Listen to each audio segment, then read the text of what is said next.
Now let me tell y'all something. I done seen a lot of things in my life. I done been broke, I done been blessed, I done been up, I done been down. But one thing that always amazes me how Muslims carry themselves. The discipline, the faith, the way they live with purpose. Man, it'll make you stop and think, what do they know that I don't? See, they got this rhythm to life that most of us missing. While we out here stressing, chasing, complaining, they out here standing tall, praying, fasting, giving, honoring family. And I said to myself, wait a minute, there's a lesson in this. So sit tight, cause I'm about to break down the real reason Muslims are so honored.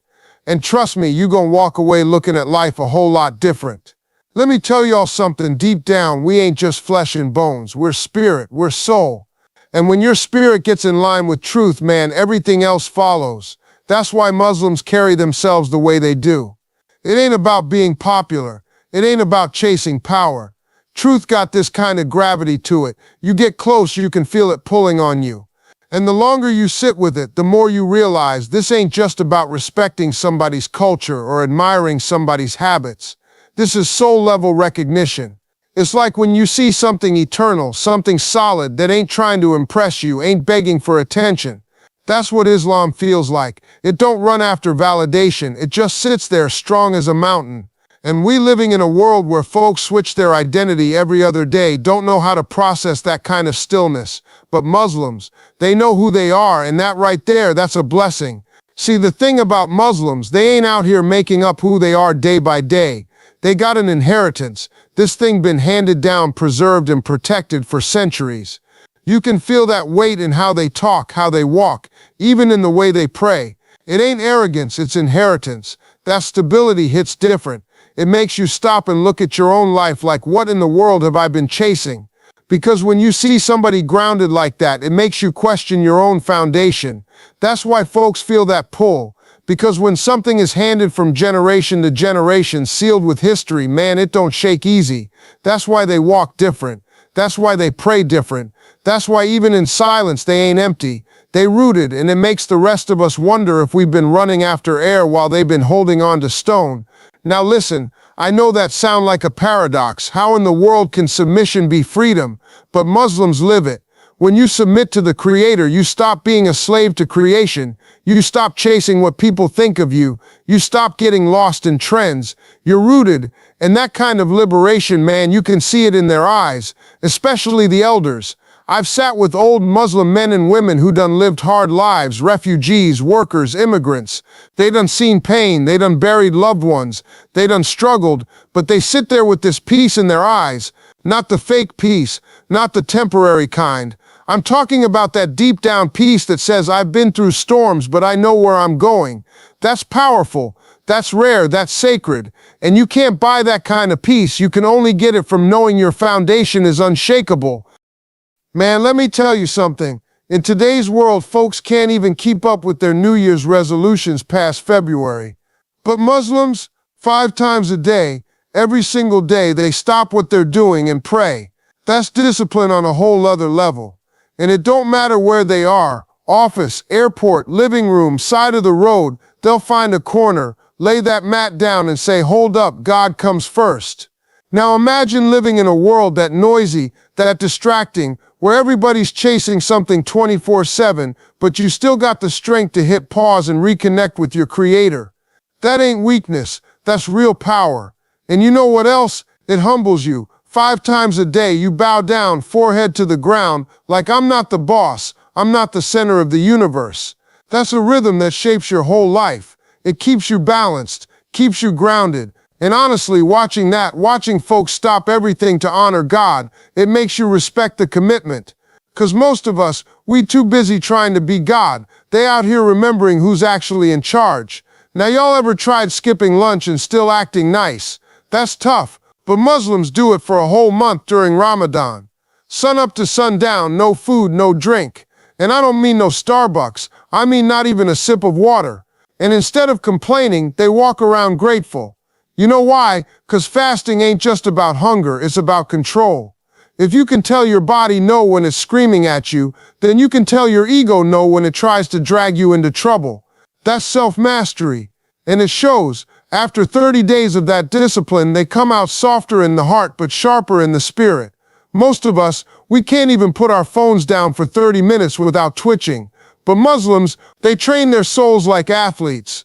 And when you see that, it makes you think maybe freedom ain't doing whatever you want. Maybe freedom is having the strength to say no to yourself. See, one of the things that really hit me, Muslims don't just talk about helping the poor, they do it. Every year they give part of their money away, no excuses. It's called zakat. Now here's the kicker, it ain't leftovers, it ain't let me see what I got in my pocket. Nah, it's a percentage of what you earn, which means every single year you gotta look at your blessings and say, this portion right here, it ain't mine. That takes humility, that takes faith, and then on top of that, they give even more voluntary charity, feeding folks, building wells, supporting orphans. You watch that kind of generosity and it changes the way you think about money. 'Cause in our world, money equals status, but in Islam, money equals responsibility. That flips the whole script. And when you see communities where even the poorest folks still try to give something, man, that'll humble you real quick. Now don't get it twisted, people got all kinds of opinions about women in Islam, but let me tell you what I've seen. I've seen women walk into a room covered head to toe, no makeup, no flash, and still carry more dignity than anybody else there. Why? 'Cause their worth ain't tied to how many likes they get or how much skin they show. Their worth is tied to God, and when your value comes from God, ain't no man, no society, no system that can take it away. That's power, real power. And you know what else? The way Muslims honor mothers, it'll put you to shame. Prophet Muhammad said paradise is at the feet of your mother. You hear that? At her feet. That means you love her, serve her, protect her like your life depends on it. In a time when we disrespect our elders and forget our roots, Muslims still treat family like it's sacred. And that, my friends, is why their homes feel different. That's why their families don't break as easy, 'cause respect is built into the foundation. Now let me tell y'all, this world is loud. Everybody out here trying to outshine the next person. Show more, do more, be more. But Muslims, they flip that script with modesty. And let me be clear, modesty ain't about being weak or hiding. Modesty is power. It's walking into a room and saying, I don't need to put myself on display for value. I already know my worth. That's confidence. And when you see it, it's striking. You can't ignore it. A Muslim man or woman dressed simply, carrying themselves with dignity, it forces you to respect them. 'Cause they're saying my value ain't for sale. And in a culture that thrives on attention, modesty is rebellion. It's courage. And truth is, modesty don't shrink you, it elevates you. When your dignity comes from God, nobody can take it, nobody can cheapen it. That's strength this world don't even know how to handle. Something else I noticed, Muslims don't just honor scholars, they treasure them. And not just religious teachers, but any real knowledge. You'll see a community gather around a person with wisdom like they holding a treasure chest. And man, that's refreshing. 'Cause out here we idolize celebrities more than thinkers. We can tell you every lyric of a rap song, but we can't remember one lesson from a wise elder. Muslims flip that whole idea. In Islam, seeking knowledge is worship. Learning ain't just about making money, it's about feeding your soul. That's why the first word revealed in the Quran was read. Read, that's God saying, don't stay ignorant, grow. And when you watch Muslims study their scripture, learn from their teachers, and pass that wisdom on, you realize they're building a culture of thinkers, not just followers. And that's something the whole world could use a little more of. Now let me tell you something, fasting in Islam, that's next level discipline. We're talking about Ramadan, a whole month where Muslims don't eat or drink from sunrise to sunset. No water, no snacks, nothing. And at first you like, how in the world they do that? But then you realize it ain't just about food, it's about control. See, when you can tell your body no, you free yourself from being a slave to desires. And the beauty of it, at sunset when they break the fast, that first sip of water hits different. That first bite of bread, man, it feels like heaven. You learn to appreciate the little things. Fasting teaches you gratitude, patience, and empathy for people who don't have a choice but to go hungry. It ain't starvation, it's purification. And when you see Muslims light up during Ramadan, you realize it's not a burden, it's a blessing. Prayer in Islam is something else. We pray sometimes when we're stressed, sometimes when we're desperate. But Muslims, they pray 5 times a day, every day, no matter what. It ain't a 911 call to God, it's a relationship. And the way they do it is structured, it's physical, it's humbling. They stand, they bow, they put their forehead to the ground, and man, that image will move you. A millionaire, a student, a janitor, all side by side, all lowering themselves before God. No VIP section, no titles, just souls connecting with their Creator. And it don't just keep them grounded, it keeps them clean. 'Cause when you stop 5 times a day to reset, you can't drift too far. It's like spiritual GPS bringing you back on track. That rhythm of prayer keeps their hearts soft and their minds sharp. And honestly, that's the kind of structure all of us could use. Now let me tell you something. Muslims don't play about their peace. And I don't mean vacation peace, I mean heart peace. See, while we out here letting everybody's opinion stress us out, Muslims built a system that protects the soul. No drinking, no drugs, no gambling, 'cause they know all that stuff don't give peace, it steals it. And people look at that like it's restriction. But when you really think about it, it's protection. They ain't running from joy, they running from poison. And that's smart, 'cause every addict, every gambler, every broken family out here proves the same thing. Freedom without discipline ain't freedom, it's a trap. But Muslims, they flip the script. They protect their hearts by setting boundaries. And that right there is why they can smile through storms. 'Cause their peace don't come from distractions, it comes from discipline. Here's something else that blew my mind. The way Muslims love each other. I ain't talking about that fake love where folks smile in your face and talk behind your back. I'm talking real brotherhood, real sisterhood. If one person is hungry, the community feeds them. If one person hurts, the community shows up. I've seen Muslims meet somebody they just met 5 minutes ago and already call them brother or sister. And they mean it. That ain't just a word, that's a bond. And it ain't shallow, it's rooted in faith. They believe when one believer suffers, it's like the whole body feels the pain. Imagine if we lived like that. Imagine if we treated strangers like family. This world would be a whole lot softer, a whole lot safer. That's why you feel the strength in Muslim communities. They ain't standing alone, they standing together. Now let's talk about something we all need more of. Respect for parents. In Islam, honoring your mother and father is serious business. Muslims believe paradise is under the feet of your mother. Just let that sink in, paradise under your mama's feet. That means if you want to make it, you better start by treating your parents right. And man, I love that, 'cause nowadays too many of us forget where we came from. We get grown, get busy, and act like our parents don't matter. But Muslims, they don't play that. They care for their parents in old age. They respect their words, they serve them with love. And you can see the blessing it brings. 'Cause when you honor the ones who raised you, your life gets a different kind of peace. That's a value we need to bring back, not just in Muslim homes, but in every home. Here's one that shook me. Islam levels the playing field. You walk into a mosque and you'll see a doctor standing next to a cab driver, a rich man next to a broke man, and they all praying shoulder to shoulder. No VIP pews, no front row price tags, just equality. And that right there is rare. 'Cause in most places, money buys status. Fame gets you privilege. But in front of God, none of that matters. What matters is your heart, your sincerity, your faith. And that's a powerful reminder. We spend so much time trying to climb ladders, prove ourselves, get noticed, but Muslims show you when it comes to the Creator, we all the same. And that kind of equality, it ain't just humbling, it's healing. It's a message the whole world needs to hear. Your worth ain't in your wallet, it's in your worship. Now this one right here, worship in Islam ain't complicated. You don't need no orchestra, no big show, no preacher in a $5,000 suit. It's simple, direct, and from the heart. Muslims wash, they pray, they recite, done.